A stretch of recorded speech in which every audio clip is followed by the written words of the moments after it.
Good morning students. My self professor Uday Patel. आज हम contingency analysis पढ़ेंगे। कंटीजेंसी एनालिसिस आपके पीएसयूसी का एक टॉपिक है। Okay, power system operation and control subject का ये एक टॉपिक है। कंटीजेंसी एनालिसिस समझने से पहले हम कंटीजेंसी क्या है वो समझते हैं।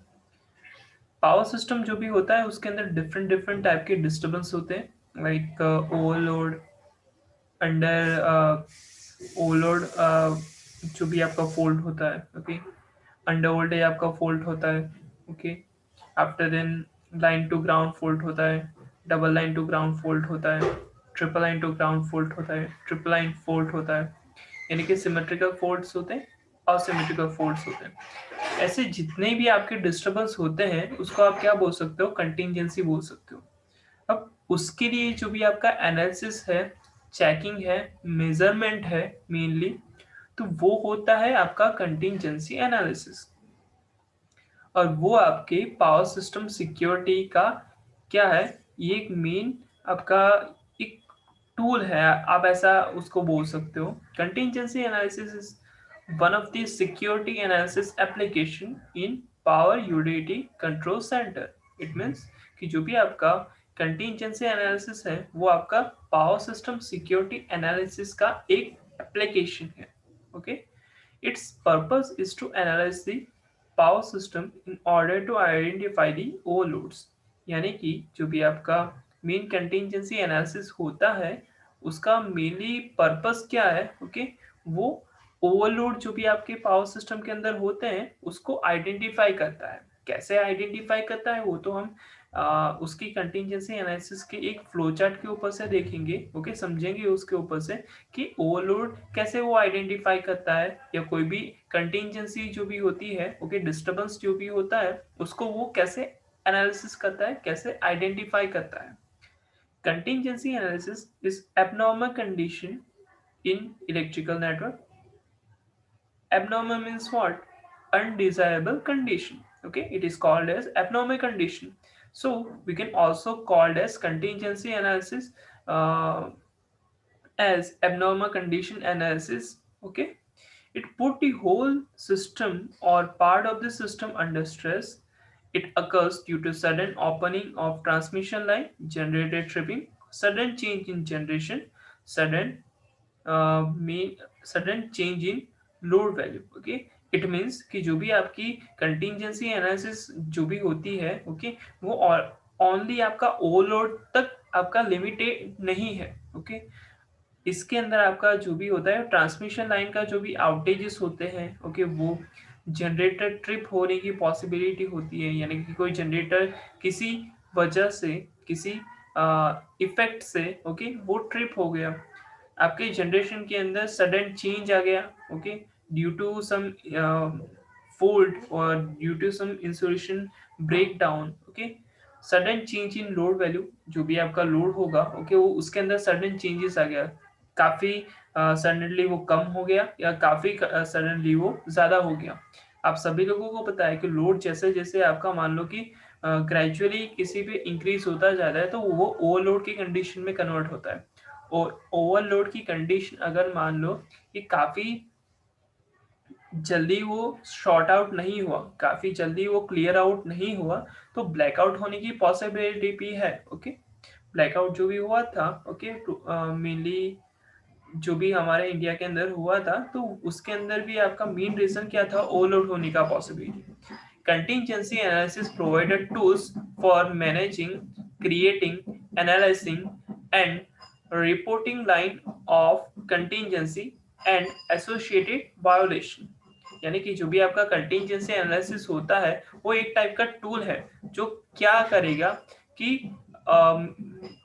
जो भी पावर सिस्टम का मैनेजमेंट है, ओके, वो करेगा। ओके, एनालिसिस करेगा, उसकी रिपोर्टिंग लाइन बनाएगा कंटिंजेंसी की, और कंटिंजेंसी के अंदर जो भी आपके वायोलेशंस होते हैं उसके अंदर वो क्या करेगा, मेनली वायोलेशन को मेजर करेगा कि चलो वोल्टेज का वैल्यू वायोलेट हुआ है कि नहीं हुआ है। Violation means up and down होना, वोल्टेज काफी ज्यादा ग्रेजुअली इंक्रीज हो जाना या वोल्टेज काफी ज्यादा ग्रेजुअली डिक्रीज हो जाना है। वैसे ही आपका करंट का होगा, फ्रीक्वेंसी का होगा, पावर का होगा, उसके अंदर आपका वायोलेशन होता है।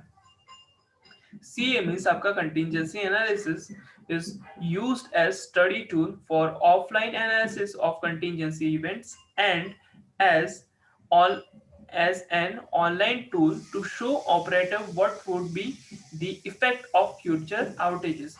In this is जो भी आपका contingency analysis है, it is not limited up to offline analysis, it is also online analysis. Okay, यानी कि जो भी आपका कंटिजेंसी एनालिसिस होगा तो उसके अंदर ऐसा जरूरी नहीं है कि आपका ऑफलाइन ही आपका एनालिसिस होगा, ऑनलाइन एनालिसिस भी होता है।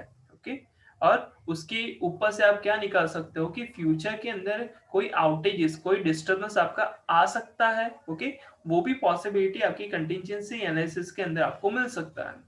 Security is determined by the ability of the system to withstand equipment failure. Weak elements are those that present overloads in contingency condition. It means कि जो भी आपका पावर सिस्टम सिक्योरिटी होता है, ओके, तो ये तो उसका एक एप्लीकेशन है कंटिजेंसी एनालिसिस। ओके, तो उससे होगा क्या कि मेन जो भी आपकी कंटिजेंसी एनालिसिस आप करोगे तो उसका कंक्लूजन क्या निकलेगा कि आउटेजेस आपको मिल गया, एज वेल एज आपको ये भी पता चलेगा कि आपका जो भी मेन पावर सिस्टम होगा तो उसके अंदर ऐसे कौन से एलिमेंट्स हैं जो काफी वीक हैं, और वो मेनली जो भी आपका क्या बोलते हैं इक्विपमेंट को फेलियर करने के अंदर वो बहुत बड़ा पार्ट रखेंगे। इन द सेंस मान लो कि कोई आपका डिस्टर्बेंस होने वाला है, ओके, तो उसकी सबसे ज्यादा इफेक्ट कौन से एलिमेंट्स के ऊपर आएंगे। ओके, तो वो सारी चीजें भी आपकी क्या होगी, यहाँ पे आपका मेजर हो सकता है।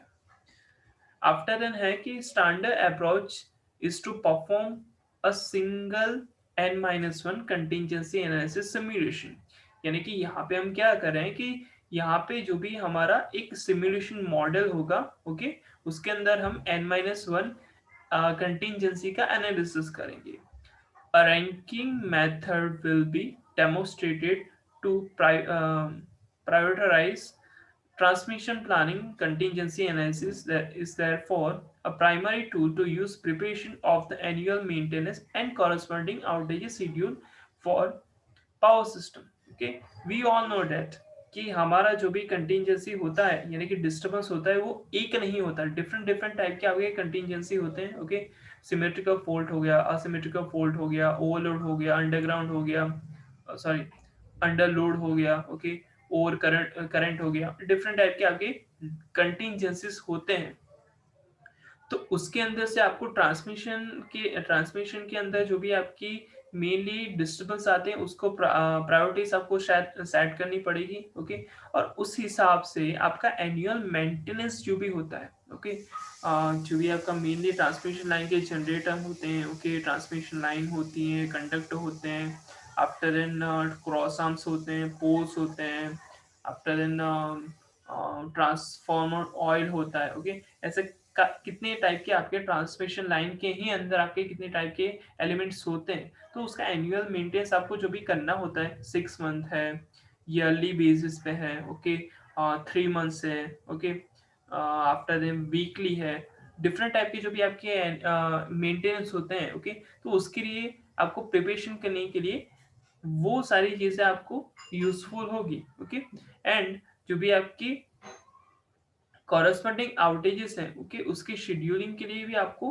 क्या रहेगा, यहाँ पे आपको फैसिलिटीज यहाँ पे आपकी प्रोवाइड की गई है। ओके, ये आपका फ्लो चार्ट है। ओके, इसके रिगार्डिंग हम थोड़ी देर के बाद बात करेंगे। Okay, power system problems can be range from, okay, जो भी हमने स्टडी किया, ओके, जो भी हमने देखा कि चलो कंटिजेंसी एनालिसिस के अंदर ये सारी चीजें होगी। ओके, तो उसके ऊपर से यहाँ पे क्या है, कुछ पावर सिस्टम की प्रॉब्लम्स की रेंजेस डिफाइन की गई है कि नन कि when the power system can be rebalanced after contingency without overloads to any elements, कि जब आपका power system main power system क्या होगा कि रीबैलेंस होगा। ओके, वो कोई कंटिंजेंसी होने के बाद क्या हुआ कि वो बैलेंस कंडीशन में आ गया कि जिसके अंदर कुछ ओवरलोड नहीं है, कुछ ऐसे एलिमेंट्स की वायोलेशन नहीं है, तो उसको आप क्या बोल सकते हो, उस पर्टिकुलर रेंज को आप क्या बोल सकते हो, नन। ओके, कि उसके अंदर कुछ नहीं है ऐसा कुछ भी, यानी कि कंटिंजेंसी नहीं है। आफ्टर देन है कि सेवियर। ओके, सेकंड आपका जो भी range, when several elements such as line यानी कि transmission line and transformer becomes overloaded and have risk of damage। It means कि जो भी ट्रांसमिशन लाइन होगी, ट्रांसफॉर्मर होगा, ओके, उसके अंदर जो भी आपका मेनली क्या हो रहा है, ओके, ओवरलोड हो रहा है। ओके, ट्रांसमिशन लाइन ओवरलोड हो रही है, एज वेल एज आपका ट्रांसफॉर्मर ओवरलोड हो रहा है, तो उस कंडीशन में आपका काफी ज्यादा सीवियर कंडीशन हो सकता है। तो उसके लिए यहाँ पे क्या डिनोट किया गया है, क्या कैसे रिप्रेजेंट किया गया है इस कंडीशन को, सीवियर। ओके, आफ्टर देन है कि critical, when the power system becomes unstable and will quickly collapse। Okay, यानी कि जो भी आपका पावर सिस्टम है वो काफी ज्यादा अनस्टेबल हो चुका है। ओके, तो वो क्विकली क्या होगा, जल्दी से जल्दी क्या होगा, कोलैप्स हो जाएगा। ओके, तो उसको आप क्या बोल सकते हो, क्रिटिकल कंडीशन बोल सकते हो। By analyzing the effect of contingency events in advance, problems and unstable situation can be identified, critical configuration can be recognized, operating constraint and limit can be applied and corrective action can be planned। यानी कि जो भी आपका analysis आप करोगे, okay, advance में, okay, problem and जो भी आपकी अनस्टेबल कंडीशन है उसको आप आइडेंटिफाई करोगे, तो उससे होगा क्या कि जो भी आपके मेनली करेक्टिव आप एक्शन दे सकते हो। लाइक मान लो कि आपको कोई फ्रीक्वेंसी का वेरिएशन आ रहा है, ओके, थोड़े, यानी कि 1 मिनट या फ्रैक्शन ऑफ सेकंड के लिए आपको ऐसा लगा कि चलो ये कुछ फ्रीक्वेंसी के अंदर काफी ज्यादा सडन आपकी वेरिएशंस आ रहे हैं, तो आप क्या करोगे कि उसके रिगार्डिंग जो भी आपको एक्शन लेना है, जो भी आपको स्टेप लेना है, ओके, वो आप ले सकते हो। तो उस कंडीशन में आप सेवियर कंडीशन आने से पहले ही आप क्या कर दोगे, उस जो भी कंडीशन होने वाली है उसको रोक सकते हो। Okay, let us consider let us consider that n power system components are there in the power system, and if one generator or one transmission line in transmission system fails, यानी कि जो भी आप क्या करोगे, एक सिस्टम हमें consider करने के लिए बोला गया है कि n नंबर्स ऑफ आपके पावर सिस्टम के अंदर कंपोनेंट्स हैं। ओके, उसके अंदर से हमने एक जनरेटर या फिर एक ट्रांसमिशन लाइन को सिलेक्ट किया जो फेल हो चुकी है। ओके, एक ही जनरेटर फेल हो चुका है या एक ट्रांसमिशन लाइन फेल हो चुकी है, तो उसको आप क्या बोलोगे, n-1 कंटिंजेंसी। अदर केसेस अगर हम सोचते हैं, whereas if two transmission line, okay, two transmission line in transmission system, or a generator and transmission line in system fails, then this event is called as n-2 contingency analysis। it means कि आपकी n power system के अंदर हमने पहले क्या consider किया था कि कोई एक जनरेटर और कोई एक ट्रांसमिशन लाइन फेल होगी, तो उसको आप क्या बोलोगे, n-1 कंटिंजेंसी। ओके, और दूसरा केस हमने ये लिया कि आपका n पावर सिस्टम के अंदर से हमने क्या लिया है कि दो ट्रांसमिशन लाइन या फिर दो जनरेटर या फिर ट्रांसमिशन लाइन एंड जनरेटर अगर आपका फेल होता है, तो उसको आप क्या बोल सकते हो, n-2 कंटिंजेंसी बोल सकते हो। Okay, the contingency analysis procedures given with flow chart as shown in figure. Okay, अभी हमारा मेन क्या आता है कि मेन फ्लो चार्ट आता है। ओके, यहाँ पे हम स्टेप बाय स्टेप देखेंगे कि ये जो भी आपका कंटिंजेंसी एनालिसिस प्रोसीजर है वो कैसे वर्क करता है। फर्स्ट ऑफ ऑल हमने क्या किया कि सिमुलेशन स्टार्ट किया। ओके, उसके अंदर हमने क्या किया कि सिस्टम मॉडल को इनिशियली कंडीशन दे दी। ओके, लाइक आपका यहाँ पे i is equal to 1। Okay, उसके बाद हम क्या करेंगे कि सेकंड स्टेप चेक करेंगे, simulate an outage of generation using system model.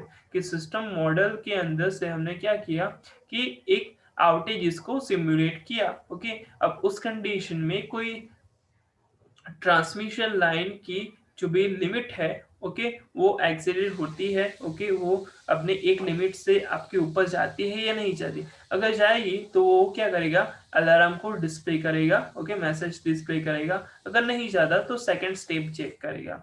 कि ट्रांसमिशन लाइन के अंदर जो भी आपका बस वोल्टेज है, ओके, उसकी लिमिट वायोलेट हुई है क्या, ओके, अगर होती है तो वो अगेन क्या करेगा, उसके रिगार्डिंग एक अलार्म डिस्प्ले मैसेज करेगा वहां पे। अगर नहीं होता तो क्या होगा कि last generation is done, okay. आपके पावर सिस्टम के अंदर तो कितने यूनिट तक आपके जनरेशन होंगे, ओके, तो वो हर एक जनरेशन को वो चेक करेगा। अगर वो लास्ट है, ओके, तो आगे का प्रोसेस ये होगा। अगर नहीं है तो I is equal to I plus one करके, यानी कि सेकेंड जनरेशन यूनिट है, उसके ये कंडीशन चेक करेंगे। सेकेंड, अगर मान लो कि सारे के सारे जनरेटिंग यूनिट चेक हो गए, तो उसके बाद क्या होगा, T is equal to one, okay. Simulation and outages of line 1 using the simulation model. Okay, यहाँ पे हमारे क्या है, ट्रांसमिशन लाइन है, पहले क्या था, जनरेशन था, ओके, यानी डिफरेंट डिफरेंट यहाँ पे दो चीजें यहाँ पे मेजर हो रही होगी, ओके। फर्स्ट ऑफ ऑल तो हमने ये सारी जनरेशन के रिगार्डिंग पूरा का पूरा देख लिया है। अभी हम क्या करेंगे, सिमुलेशन ट्रांसमिशन लाइन के लिए करेंगे या लाइन वन के लिए करेंगे, ओके। तो any line flows exceeded limit, if yes then display alarm message, okay, if no then any bus voltage outage take sorry outside limit, okay, if yes then display alarm message, if no then last line is done, if no then t is equal to t plus 1, okay, and again simulate this all step, okay, if yes then end, okay। यानी यहाँ पे हम क्या देख रहे हैं कि हमारी टोटल दो चीजें यहाँ पे मेजर हो रही है, यहाँ पे चेक हो रही है। एक तो जनरेशन होता है, ओके, जनरेटिंग यूनिट है, एज वेल पूरे के पूरे पावर सिस्टम के अंदर जितनी भी आपकी ट्रांसमिशन लाइन होती है, ओके, वहाँ पे सारे के सारे जो भी ट्रांसमिशन लाइन होगी तो उसकी लिमिट, यानी ट्रांसमिशन लाइन के अंदर जो भी आपका पावर फ्लो होता है वो, ओके, एज वेल एज जो भी आपका बस वोल्टेज होता है, उन दोनों को यहाँ पे आपका क्या किया गया है, मेजर किया गया है, चेक किया गया है कि आपका मेनली ट्रांसमिशन लाइन एंड जो भी आपका मेनली वोल्टेज है, ओके, वो अपनी लिमिट में है कि नहीं है, ओके। तो ये था contingency analysis, okay. Thank you so much.